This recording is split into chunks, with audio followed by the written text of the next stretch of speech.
Welcome to chapter 7 of our book.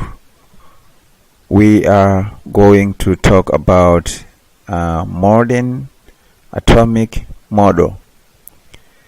So in this model, we discuss light, we discuss radiation, and we discuss the atoms as we understand them today.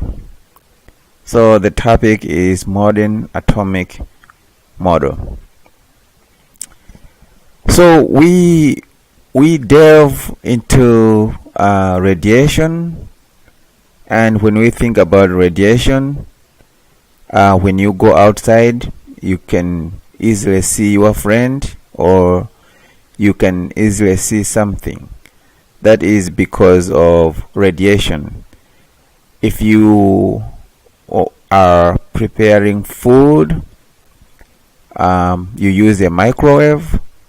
If you are in the hospitals, the term X-rays is familiar. And nowadays, we are normally glued on the TV. That is because of the radio waves. So we can see that all those types of things that we use in everyday life are part of radiation. So when we think about radiation, what comes to mind is the term electromagnetic radiation, that is EMR. So EMR, or electromagnetic radiation, is sometimes known as electromagnetic spectrum. So we call this spectrum a continuous spectrum, and we'll talk about that term later, why we call it a continuous spectrum. So an electromagnetic radiation is a wave, so it has a sine wave. What do we mean by a wave? A wave is something that is periodical in nature. So let me show you an example. Something that is periodical will start from this position. It goes around in a circle and will come back to the same position.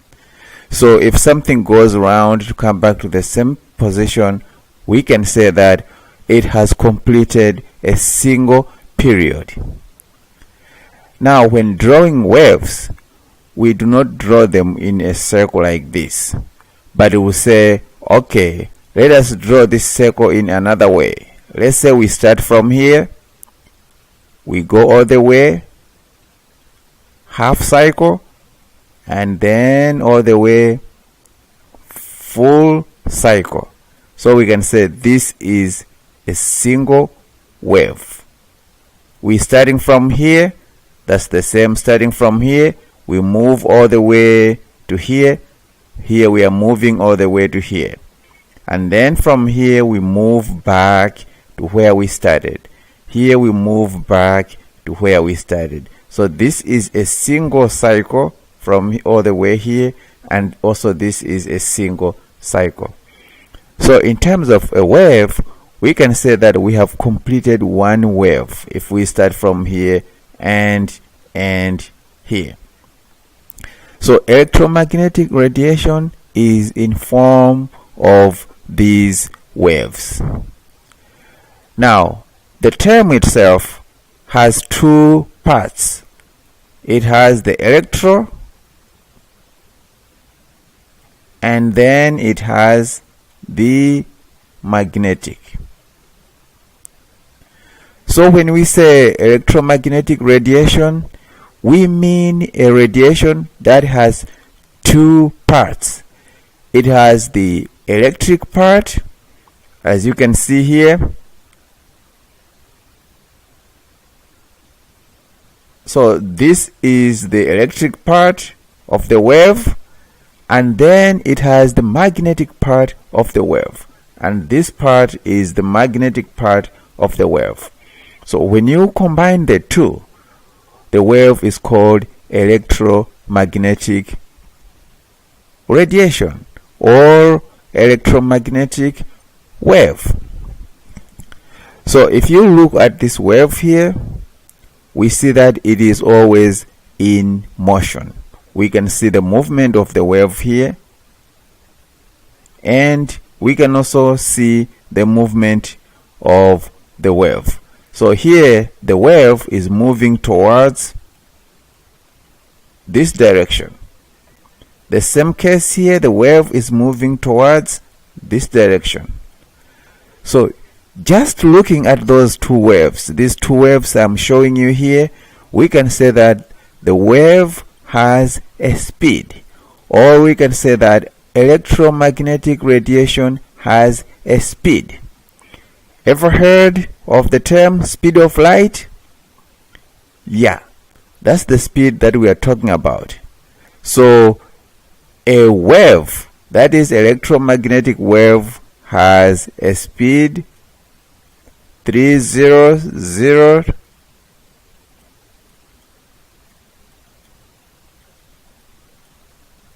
so many zeros, 1 2 3 4 5 6 7 8 meters per second. So electromagnetic wave has a speed that is 3 times 10 to the power 8 meters per second. So one thing that we need to know, anything that has speed, anything that is in motion, that thing has energy. So as the wave has speed, therefore it also has energy.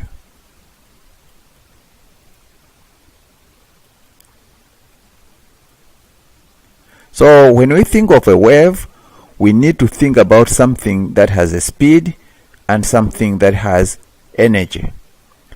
But we are coming back to say this is an electromagnetic wave. So the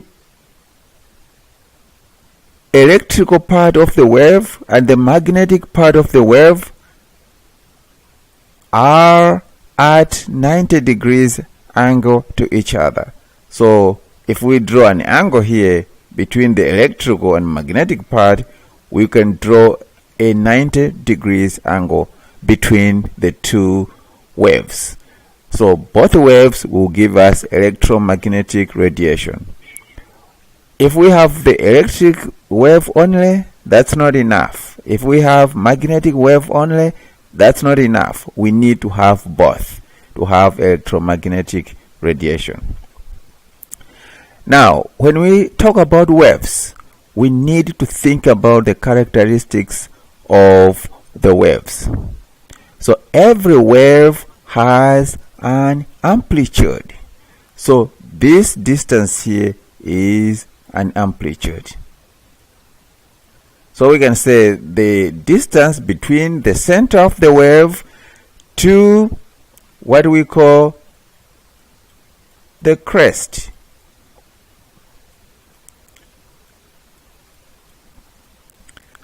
So the top part of the wave is the crest. So amplitude will be the distance from the center of the wave to the crest, or the distance from the center of the earth, not the earth, but the wave.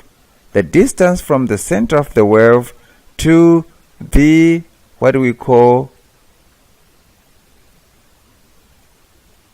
a trough.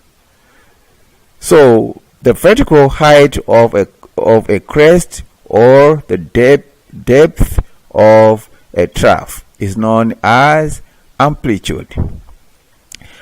But also a wave has what we call a wavelength. So wavelength is the distance between adjacent crests or adjacent troughs. So in simple terms, wavelength is the distance between any two analogous points.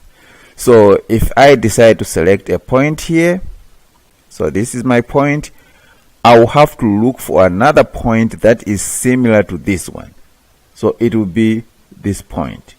And the distance between these two is wavelength. The same, I can decide to have a point here. I need to find another point that is similar, which is here. And the distance between these 2 points is the wavelength. If you draw wavelengths of a wave, the distance must be, the lines must be parallel to each other for both of them to be the wavelength of the same wave. So, in terms of wavelength and amplitude, we see that the greater the amplitude, the greater the light intensity. So let's suppose you have something that is red in color. The darker the red, it means the higher the amplitude. Something that has a higher amplitude will have a darker color or a more intense color than something that has less amplitude. So if we talk about this in terms of amplitude, if I can get rid of all these,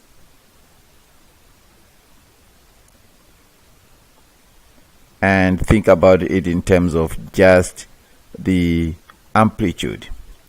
If I draw a wave that is this amplitude,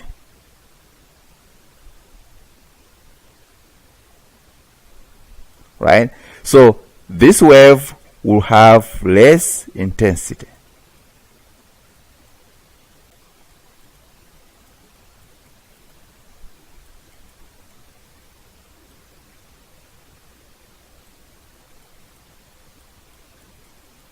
Yeah, my drawing is not good. While this wave will have more intensity. The reason is this wave has higher amplitude than this wave. So we expect that the wave that has a higher amplitude to be more intense or to be darker in color than the wave with a small amplitude. Now when you talk about a wave, we have already said that a wave has energy. So the wavelength will determine how much energy the wave has. So the shorter the wavelength, the higher the energy. So if I can get rid of what we have here and think of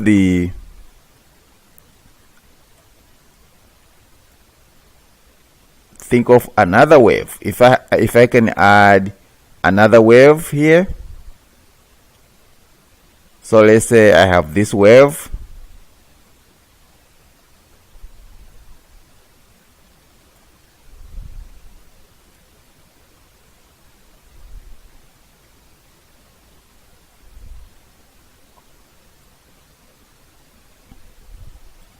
So I have this wave which has a shorter wavelength than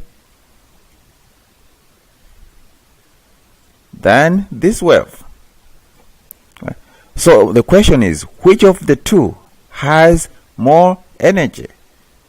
If I take this one as A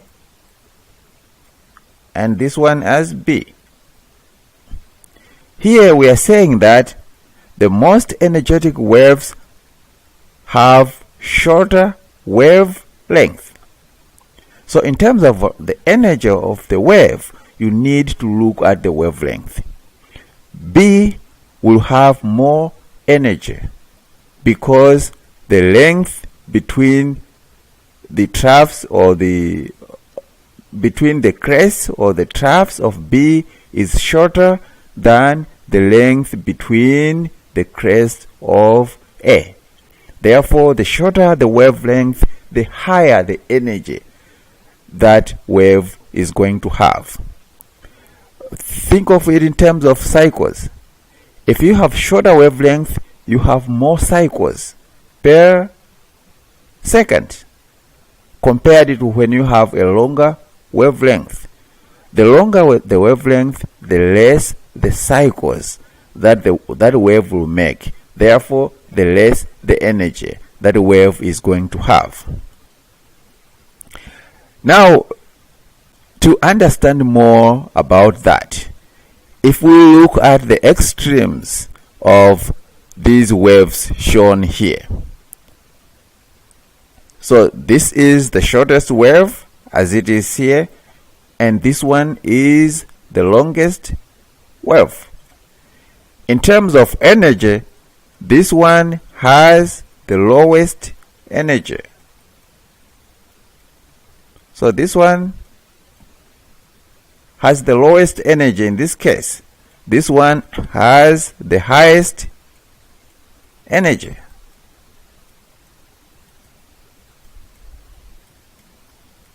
Reason? Because this wave has the shortest wavelength here, while this wave has the longest wavelength here. So in terms of numbers, maybe let's say this one is about 800 nanometers, while this one is about 400 nanometers. So we can say that, alright, the 400 nanometer wave has the shortest wavelength, therefore the highest energy. The 800 nanometer wave has the longest wavelength and therefore lowest energy. So the longer the wavelength, the less or the lower the energy. The shorter the wavelength, the higher the energy. So that's how you approach waves in terms of energy. Now,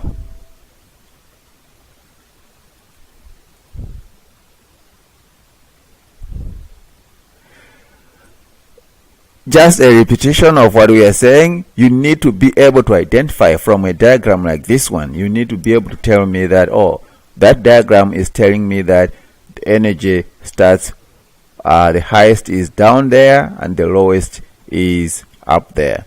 That's the purpose of a diagram like this one. And in terms of color, you can say the violet one has the shortest wavelength, therefore the highest energy as a wave.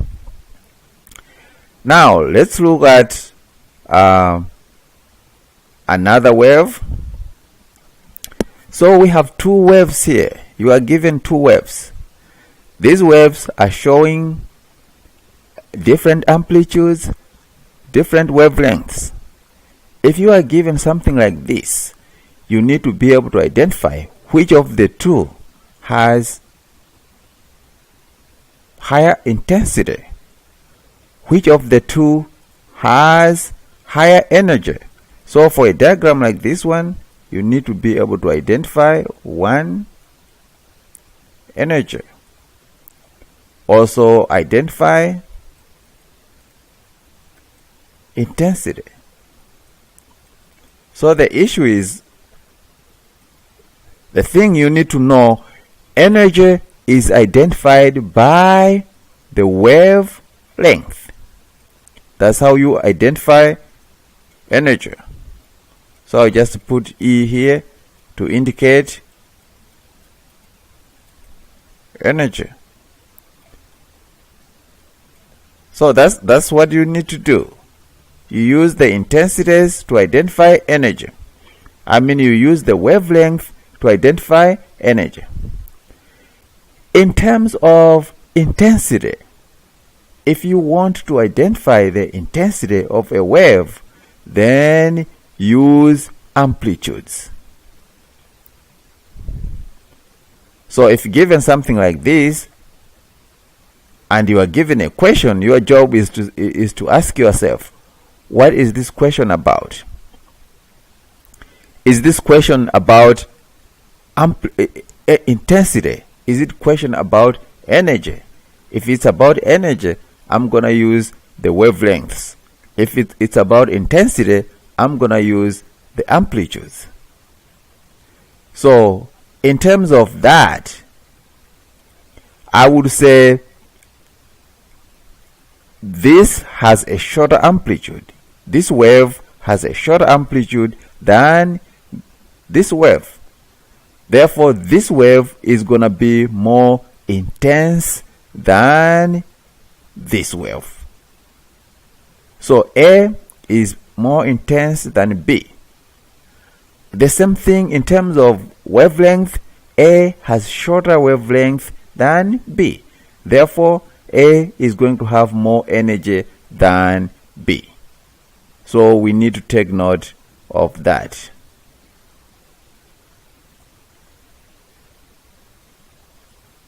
Now, moving on.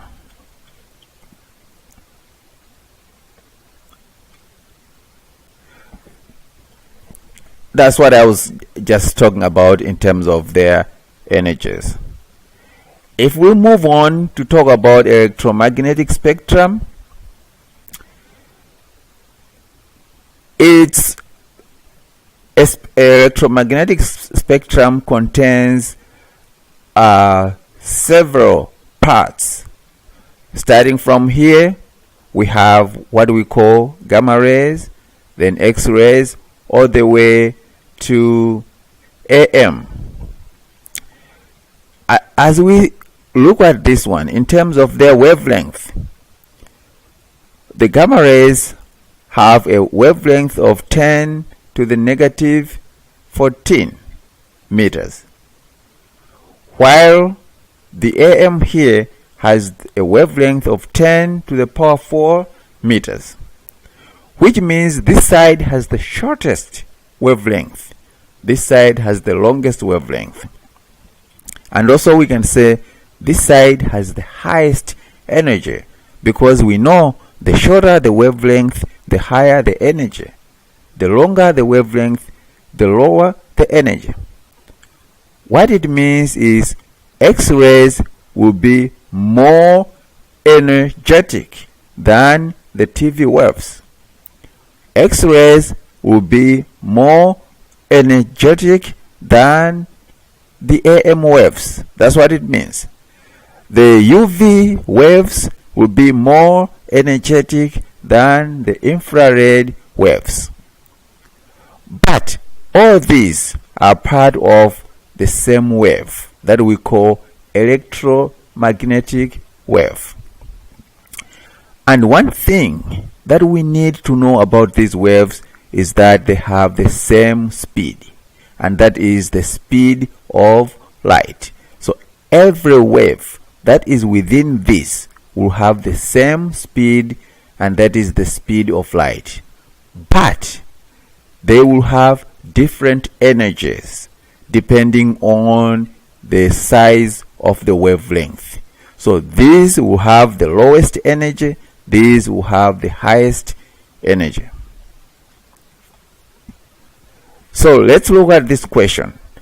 Which wavelength has the highest energy from the wavelengths given here?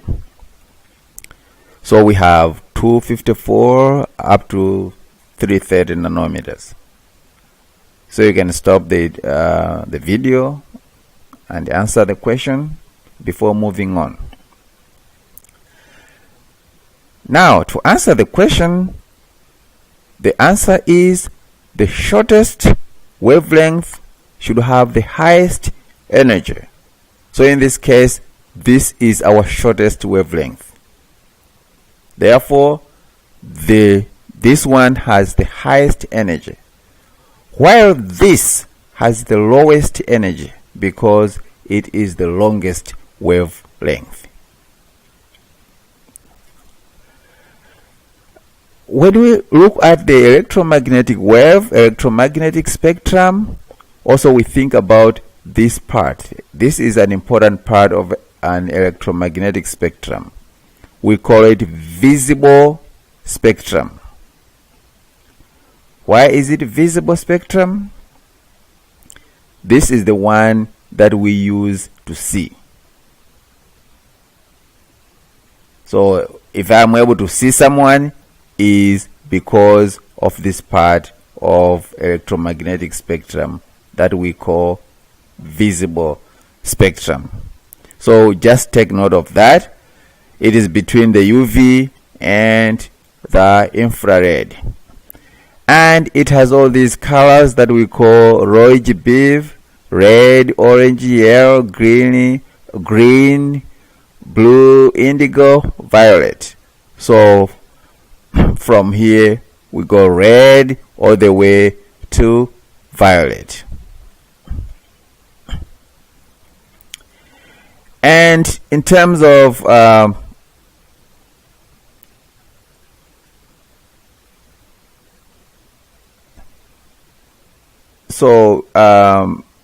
in terms of the wavelength, we see that the violet part here has the shortest wavelength than the red part, because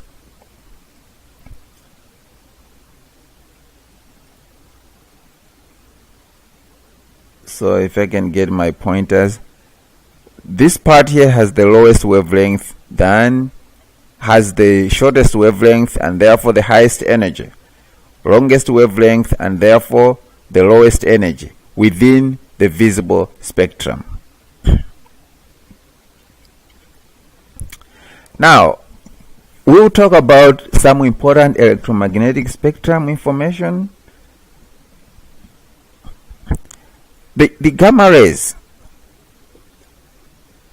Gamma rays are produced by the sun and other stars, and normally they are very dangerous because they are very energetic. So something with that much energy can be damaging to biological systems.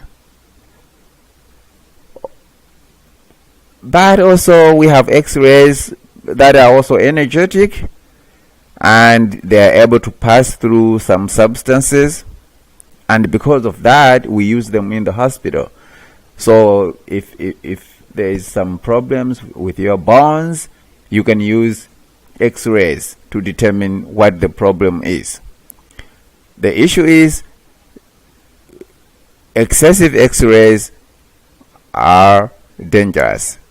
So even the doctors, they need to consider, when giving someone X-rays, they need to consider how much X-rays you are using on someone. In terms of the UV light, the ultraviolet light, yeah, this one we get it. We get it from the sun. It's a component of sunlight that can produce a sunburn or suntan. And people have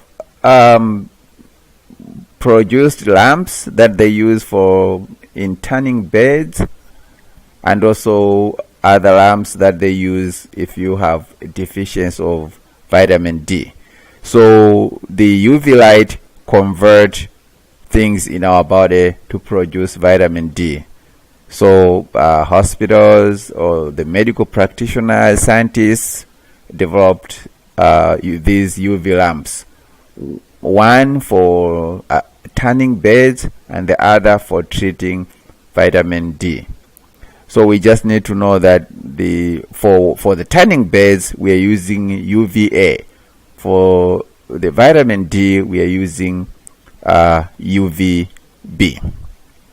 But as usual, we don't want an excessive exposure, because the UV will have the same problems like the X-rays.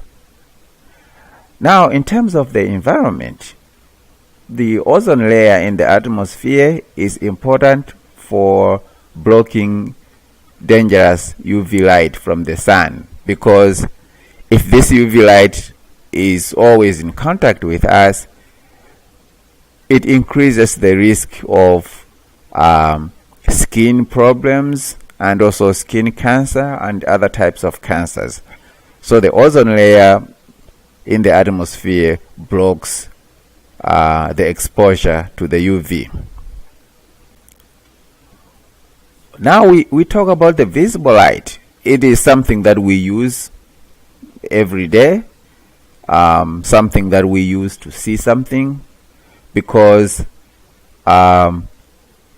we have certain molecules in our eyes that change their shape when in contact with visible light, and that sends signal to our brain, and that signal makes us see. So that's the purpose of visible light. Then we have infrared spectrum, infrared light. Normally when you are close to a hot object and you feel warm, it is because of the IR or because of the infrared. So you are on a campfire and you feel warm due to that campfire. The transfer of warmth is through the infrared radiation.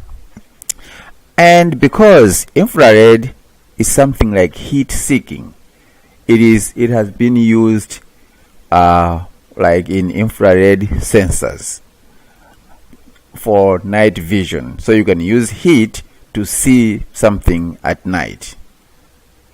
So this is the example of how it is used in the night and how things can be seen in the night using IR sensors. We have microwaves. Normally, microwaves are efficiently absorbed by water. So anything that has water in it, if you put it in a microwave, within minutes, it's cooked. The issue is it should have water. If it does not have water, it will not respond to the microwave cooking. So water is very important, because microwaves efficiently absorb water, or water efficiently absorbs microwaves, and therefore anything that has water is well heated and well cooked within minutes. Now the radio waves are the longest of all these waves, and we use them to transmit signals. So radios, TV, cell phones, those are the longest waves. But all these are part of the electromagnetic radiation. Now, I want you to have time to watch the video shown here. So in this video we are burning some metals that we call alkali metals. So have time, watch this video, and then answer that question. Why do we have, after watching the video, why do we have different colors after burning different alkali metals? So let us answer this question. Now, let's suppose we have an electron. So if I can bring back my pointer.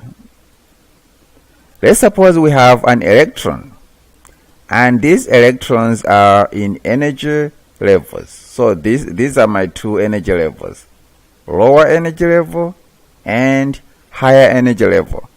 So initially my electron is here.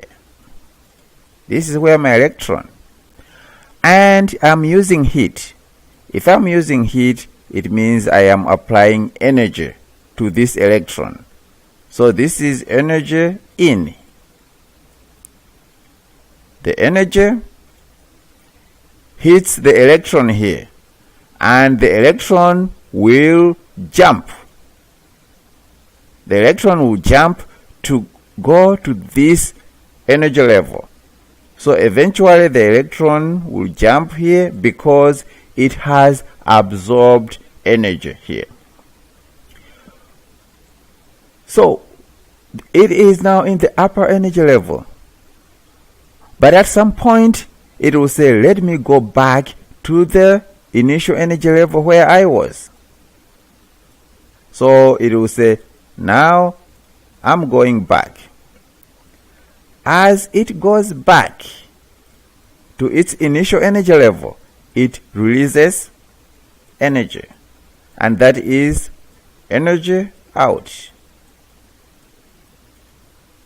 So here I will say energy out. While here it was energy in. So here you bombard an atom with energy. The electron jumps from the lower energy level to the upper energy level. After some time, the electron jumps back from the upper energy level to the lower energy level. In that case, it is releasing energy. So this energy released is given as color. So normally when you burn alkali metals, you see this color because the atom is releasing energy. The energy is released because an electron is jumping from upper energy level to go back to its original energy level. So if you do with sodium, you have one color. You have one color. It's yellowish red. If you burn potassium, you have like whitish purple. If you burn lithium, you have crimson color. And then if you burn barium, you have whitish yellow. So the different colors tell you that the jumps that these electrons made were different. So they are jumping into different energy levels. Therefore, when coming back, they will display different colors because they are moving different distances between energy levels depending on the atom that we are dealing with. For example, maybe in lithium, the electron jumps higher than in potassium. Or maybe in potassium, the electron jumps higher than in lithium. And therefore, when coming back, it will release more energy or it will release less energy depending on how high it jumped. So all this we are talking about is known as line spectrum.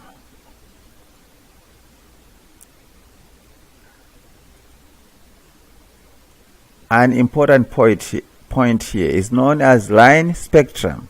So we are saying when an atom absorbs energy in the form of heat, light or electricity, it often re-emits the energy as light. So that's what happens with neon lamps. When electricity passes through them, the neon will absorb some electrical energy, and at some point it will re-emit that energy, and we see the light. And the different metals that you observed in the video, they emitted different colored lights for the same reason. So also have time to watch this video, the second video. It talks about these types of emission, and we said that the emission that we observe here is known as a line spectrum, and this video will tell you why we are calling it a line spectrum, and also this video will tell you why do we call the electromagnetic spectrum a continuous spectrum. So when light emitted by a single element in a glass tube is separated into constituent wavelengths by passing it through a prism. So for example, here we have this glass tube that is emitting specific light, and we pass the light through the glass prism, and the through the glass prism here. This is a filter. The glass prism is going to separate the lights in two components, and these components will be seen here as lines. So because of that, we call it a line spectrum, because we see it here as lines. So emission spectrum of different elements will always give you the same lines. For example, if you are having a spectrum of barium, it should give you one set of unique lines. If you are having a spectrum of sodium, it gives you another set of unique lines. So as you can see here, these lines here, this line, this line, this line, this line. So we have a line here, we have a line here, we have a line here, another line here, another line here. Those are lines for helium spectrum, and they are specific just for helium atom. These ones, you can see we have more lines here, a lot of lines. These ones are specific for barium. While this one is electromagnetic spectrum. So you can see the difference between this is continuous.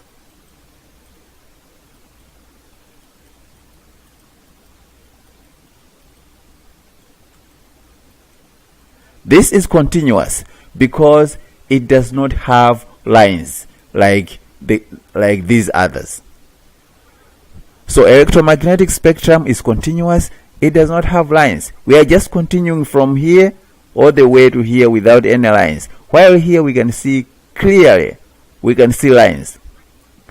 So spectrum produced by atoms is known as line spectrum, while the spectrum produced by light is known as continuous spectrum.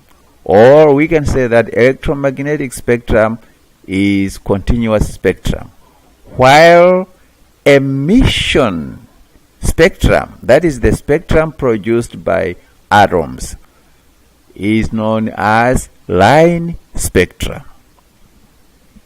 So this is very important. Electromagnetic spectrum is continuous spectrum. So that is an emission of hydrogen, which is a line spectrum. You can see the lines here, another line here, another line here, another line here. A chemist just looking at that will tell you, yeah, this is for hydrogen. And we can see the length or the wavelengths. The largest wavelength here is red, which means the lowest energy. The smallest wavelength here is violet, which means the highest energy. So this one means this was the lowest jump of the electron from its original place. This is the highest jump. So highest jump here and lowest jump here. That's why we have red here and we have violet here. So when energy is added to hydrogen, we also observe specific colors like we are observing here. And this is just an example of what happens. This is our hydrogen atom. If an electron jumps from here to here, that's the smallest jump that we can have. It gives us the color red. If we get the intermediate jump from here to here, from energy level 2 to energy level 4, we see the color produced is blue-green. Now when we have even a bigger jump, we see that we produce a violet color. So the higher the jump, the higher the energy it is needed the more violet the color we get. So Niels Bohr used this type of knowledge to try to understand what an atom looks like. So he says, when an electron jumps from one orbit to another, it absorbs or emits energy. So when it jumps from here to here, it's because it has absorbed energy. But when it goes back from here to here, it is emitting energy. So the energy of a photon emitted when an electron makes transition between two orbits is the difference between the two stationary states. So this is one stationary state, this is another stationary state. So each of these are known as stationary states according to Bohr. So the closer orbits will produce lower energy. Like a jump from here to here is red, lower energy. A jump from here to here is violet, which is higher energy. So from there, he came up with an atomic theory. Says electrons assume only certain orbits around the nucleus. These orbits are stable and called stationary orbits. So this is an orbit, this is another orbit, this is another orbit. So each orbit has energy associated with it. For example, the orbit closest to the nucleus has energy 1. So this orbit has energy 1. And this orbit has energy 2. So we can say this one has E1 and this one has E2.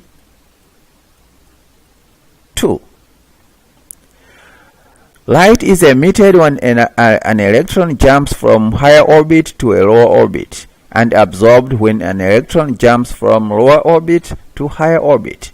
So we can say that this is absorbed if the direction is here, while this is